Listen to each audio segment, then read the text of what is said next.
Assalamualaikum warahmatullahi wabarakatuh.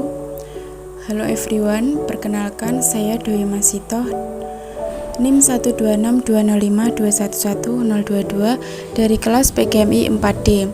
Kali ini kita akan belajar sejarah kebudayaan Islam kelas 4 semester 1 yang mengenai tentang kepribadian Nabi Muhammad SAW. Selanjutnya, saya akan menjelaskan terkait cara penggunaan PPT ini. Di sini ada beberapa ikon di mana masing-masing ikon ini berisi tentang petunjuk, tujuan, materi, kuis, dan rangkuman. Dan untuk ikon yang di pojok ini adalah ikon untuk kembali ke menu awal. Caranya kita bisa mengklik salah satu dan langsung saja kita ke menu tujuan. Melalui kegiatan mengamati, menanya, mengeksplorasi, dan mengkomunikasi ini, peserta didik mampu menjelaskan ciri-ciri kepribadian Nabi Muhammad SAW sebagai rahmat bagi seluruh alam. Yang kedua, menunjukkan perilaku terbiasa santun dalam menyampaikan kebenaran sebagai implementasi nilai dakwah Rasulullah SAW. Yang ketiga, mengembangkan perilaku jujur, disiplin, tanggung jawab, santun, peduli, dan percaya diri dalam berinteraksi dengan keluarga, teman, guru, dan tetangga.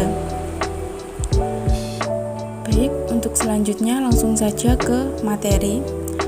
Kita bisa lihat di sini ada peta konsep yang membahas tentang Nabi Muhammad sebagai rahmat bagi seluruh alam. Yang kedua, sifat-sifat mulia Nabi dan sahabat ketika berdakwah. Yang ketiga, ciri-ciri kepribadian Nabi Muhammad SAW. Langsung saja, next. Nabi Muhammad sebagai rahmat bagi seluruh alam. Dalam Al-Quran Surat Al-Anbiya ayat 107 yang berbunyi Bismillahirrahmanirrahim, wa ma arsalnaka illa rahmatan lil alamin, yang artinya, dan tiadalah kami mengutus kamu melainkan untuk menjadi rahmat bagi alam. Nabi Muhammad SAW merupakan salah satu nabi dan rasul yang diutus Allah SWT untuk menjadi rahmat bagi semesta alam. Sebagai nabi dan rasul, Nabi Muhammad SAW mempunyai tugas sebagai syahidan, mubasyiran, naziron, dayan ilallah, dan sarajan muniron. Apa yang dimaksud dengan syahidan, mubasyiran, naziron, dayan ilallah, dan sirajan muniron? Yakni syahidan artinya memberi saksi. Besok di hari akhir, Nabi Muhammad SAW akan menjadi saksi umatnya di hadapan Allah SWT. Yang kedua, mubasyiron artinya pemberi kabar. Nabi Muhammad SAW memberi kabar gembira kepada orang yang beriman bahwa mereka kelak akan masuk surga jika menjalankan perintah Allah dan Rasulnya. Yang ketiga, naziron, pemberi peringatan. Nabi Muhammad SAW memberi peringatan kepada orang yang tidak beriman kelak akan masuk neraka karena tidak mau menjalankan perintah Allah dan Rasulnya. Yang keempat, dayan ilallah, menyeru kepada Allah SWT. Artinya, Nabi Muhammad menyeru kepada umatnya untuk memeluk dan menjalankan syariat agama. Yang kelima, sirajon muniron, yang artinya cahaya yang menerangi. Allah SWT memberikan tugas kepada Nabi Muhammad SAW untuk menerangi umat manusia dengan ajaran Islam. Selanjutnya, sifat-sifat Nabi dan sahabat ketika berdakwah. Yang pertama, sifat mulia Nabi Muhammad SAW. Kamu pasti tahu bahwa Nabi Muhammad SAW itu adalah contoh suri teladan bagi kita semua. Beliau mempunyai sifat-sifat mulia. Tahukah kamu sifat-sifat mulia dari Nabi Muhammad SAW dan sifat mustahil Nabi Muhammad SAW? Yang pertama ada sidik, artinya jujur dan benar. Nabi Muhammad memiliki sifat yang jujur dan benar dalam setiap kata dan perbuatan. Beliau mustahil bersifat gizib, yang berarti berdusta. Yang kedua, amanah, yang artinya terpercaya. Nabi Muhammad selalu menjaga amanah yang diberikan kepadanya. Mustahil beliau bersifat khianat, yang arti mengkhianati amanat. Yang ketiga, tabligh, menyampaikan. Nabi Muhammad berkewajiban menyampaikan perintah dan larangan Allah Subhanahu wa taala. Mustahil beliau bersifat khidman yang berarti menyembunyikan perintah dan larangan Allah. Yang keempat, fatonah, bijaksana dan cerdas. Nabi Muhammad dengan bijaksana dan cerdas mengatasi setiap permasalahan yang dihadapi umatnya. Mustahil beliau bersifat badalah yang berarti bodoh. Selanjutnya, sifat mulia para sahabat ketika berdakwah.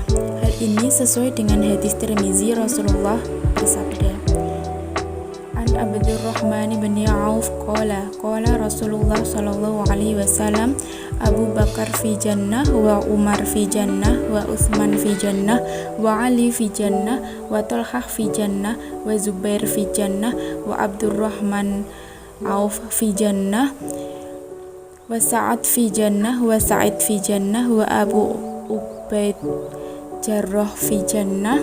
Hadis riwayat Tirmizi yang artinya dari Abdurrahman bin Auf, ia berkata, Rasulullah Shallallahu Alaihi Wasallam bersabda, Abu Bakar di surga, Umar di surga, Ali di surga, Tolhah di surga, Zubair di surga, Abdurrahman bin Auf di surga, Sa'ad di surga, Sa'id di surga, Abu Ubaidillah bin Jarrah di surga. Nabi Muhammad memiliki banyak sahabat yang luar biasa. Perjuangan para sahabat dalam ikut berdakwah menegakkan agama Islam tidak ternilai jasanya, sehingga Allah Subhanahu wa taala membalas perjuangan para sahabat dengan jaminan masuk surga. 10 sahabat yang disebutkan tadi dalam hadis di atas selalu membela Nabi Muhammad SAW dalam menegakkan agama Islam. Pengorbanan dan perjuangan dalam mengibarkan agama Islam tidak sia-sia karena Allah Subhanahu wa taala.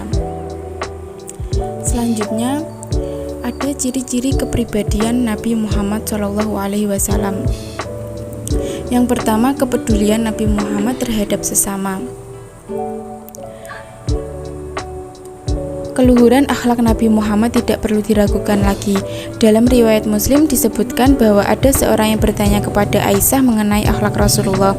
Aisyah menjawab, akhlak Rasulullah itu ialah Al-Quran. Tidaklah engkau membaca Al-Quran, sesungguhnya engkau senantiasa dalam akhlak yang mulia. Adapun yang dimaksud dengan akhlak mulia ini adalah akhlak yang sesuai dengan ajaran Al-Quran. Selanjutnya, A. Kasih sayang Nabi Muhammad terhadap anak-anak. B. Kasih sayang Nabi Muhammad terhadap anak yatim. C. Kasih sayang Nabi Muhammad terhadap orang sakit dan janda. D. Kasih sayang Nabi Muhammad terhadap orang yang pernah memusuhinya. Yang kedua, kepedulian Nabi Muhammad SAW terhadap alam sekitar. Pernahkah kalian menikmati pemandangan alam? Alam yang indah ini diciptakan Allah Subhanahu wa taala untuk kita semua. Kalian harus pandai bersyukur dengan cara merawatnya dengan baik. Apabila alam yang indah ini rusak oleh orang yang tidak bertanggung jawab, bencana akan menghampiri kita. Allah melarang manusia berbuat kerusakan dan berbuat apa saja yang mengancam kelestarian alam sekitar.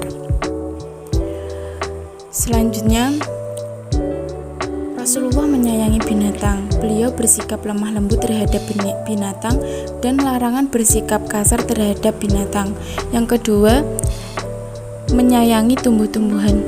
Pernahkah kalian berpikir bahwa sumber makanan yang kita makan setiap hari itu banyak berasal dari tumbuh-tumbuhan?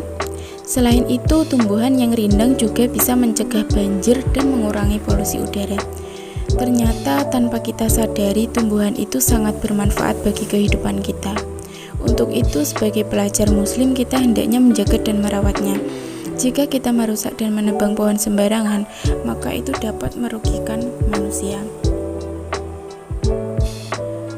Baik, itu tadi materi yang saya sampaikan. Selanjutnya kita ke kuis. Kuis yang pertama, Rasulullah memiliki sifat-sifat terpuji dan mulia. Oleh karena itu, hendaknya kita berusaha untuk A. mengabaikannya, B. meneladaninya, C. membiarkannya, D. melupakannya. Dari pilihan jawaban ini, mana yang tepat? Jawabannya yang B. meneladaninya.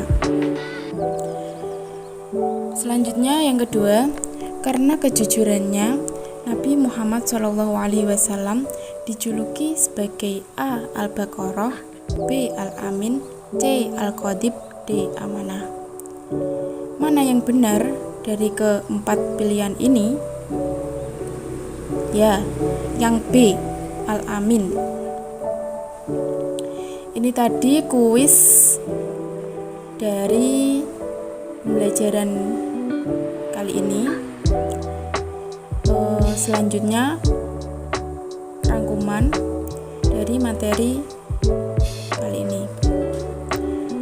Rangkuman yang pertama, Nabi Muhammad SAW sejak kecil memiliki sifat kasih sayang terhadap anak-anak, anak yatim, orang sakit, perempuan, janda maupun terhadap orang yang memusuhinya. Yang kedua, Nabi Muhammad tidak hanya menyayangi sesama manusia, tetapi sayang juga terhadap lingkungan, baik itu terhadap binatang maupun tumbuhan. Yang ketiga, Rasulullah juga melarang bersikap kasar terhadap binatang. Rasulullah tidak pernah memukul sesuatu pun dengan tangannya dan memperlakukan dengan lemah lembut. Nabi Muhammad melarang kita untuk menebang pohon secara sembarangan, terutama pohon yang berbuah. Beliau menyuruh kita untuk menanam tanaman yang bermanfaat. Baik, terima kasih. Itu tadi penjelasan dari saya. Semoga video ini bermanfaat bagi kita semua. Apabila ada kurang lebihnya, saya mohon maaf. Wassalamualaikum warahmatullahi wabarakatuh.